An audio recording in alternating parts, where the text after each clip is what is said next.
Перғауын сөзін естіген кезде сіздің ойыңызға не келеді? Мүмкін қызметшілерінің айналасында тақта отырған, басына алтын нәмес таққан ер адам елестейтін шығар. Иә, бұл бейне шындыққа сәйкес келеді. 95% жағдайларда ежелгі Мысырдың 3000 жылдық тарихында тек бірнеше әйел адам перғауын тағына отырды. Олардың бірі Хатшепсут. Неліктен мысырлықтар тек ер адам ғана таққа отыруға лайық деп санады? Осы сұраққа жауап берелік. Перғауын тек мемлекет басшысы ғана емес, сонымен қатар құдайлардың жердегі өкілі. Дәлірек айтсақ, Гор, Осирис және Амонның. Олардың жынысы ер болғандықтан, перғауын да ер адам болу керек деп саналды. Әйел адамның перғауын болуы табиғатқа қарсы дүние ретінде қарастырылды. Бірақ біздің заманымызға дейін 1507 жылы перғауын бірінші Тутмостың отбасында Хатшепсут есімді қыз дүниеге келді. Тутмос қайтыс болғаннан кейін Хатшепсут тақтың негізгі мұрагеріне айналды. Бірақ ол әйел адам болғандықтан таққа отыра алмады. Сондықтан ол әкесінің екінші әйелінен туылған Тутмос екінші атанған інісіне тұрмысқа шығуға мәжбүр болды.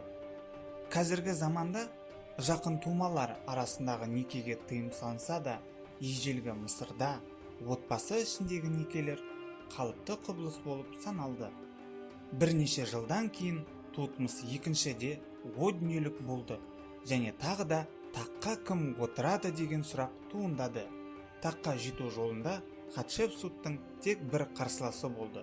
Ол Тутмос екіншінің басқа елден туылған ұлы Тутмос үшінші. Иә, ол да Тутмос. Ежелгі Мысырда адамдар балаларына есім берген кезде көп ойланбаған сияқты.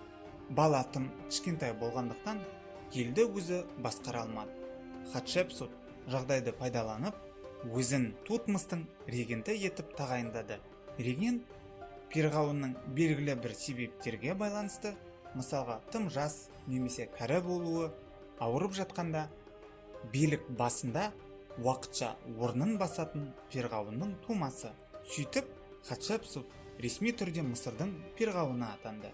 Иә, ол таққа отырды, бірақ оған сол тақты ұстап қалу керек болды және өз халқының сеніміне кіру мақсаты тұрды. Себебі жүздеген жылдар ішінде халық санасында перғауынның бейнесі қалыптасты. Ол күшті, әміршіл ер адам. Хатшепсут мүмкін күшті және әміршіл болған шығар, бірақ ер адам болмағаны нақ. Ол өзінің билігінің әлсіз екендігін білді және жағдайды өзгерткісі келді. Хатшепсут перғауын бейнесіне сай болу үшін бірнеше айлаларға жүгінді. Мысалға, маңызды іс-шаралар кезінде ол ер адамның киімін киіп, жалған сақал тағатын. Тіпті ескерткіштерде оны осылай бейнелейтін. Хатшепсут Мысырдың ең танымал билеушілерінің біріне айналды. Оның билігі кезінде Мысыр дамып, гүлденді. Ол жаулаушылық соғыстарға емес, мемлекеттің ішкі дамуына көп көңіл бөлді.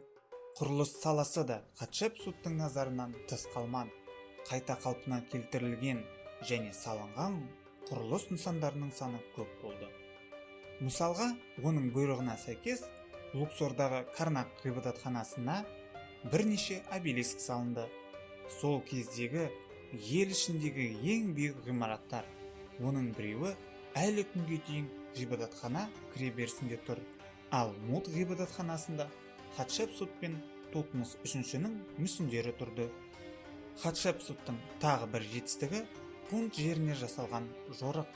Бұл экспедиция теңіз саяхаттары дамымаған сол заман үшін нағыз жаңалық болды. Пунд жері қазіргі Эритрея, Сомали және Эфиопияның жерінде Қызыл теңіздің жағасында орналасты. Бұл жаулаушылық жорық емес, бейбіт халықаралық экспедиция болды.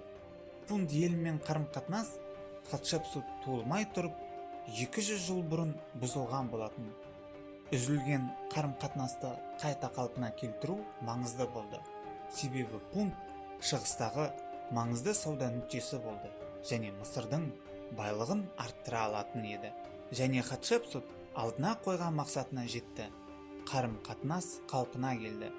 Мысырлықтар еліне әбән ағашы, балғын мирра, алтын, піл сүйектері және тағы да басқа сирек кездесетін тауарлар толған кемелермен қайтты. Хатшепсутке дейін бірде-бір билеуші бұндай жетістікке жете алмаған болатын. Ол 20 жылдан астам уақыт билік құрды. Хатшепсут қайтыс болғаннан кейін ер жеткен Тутмос III Мысырдың жаңа билеушісіне айналды.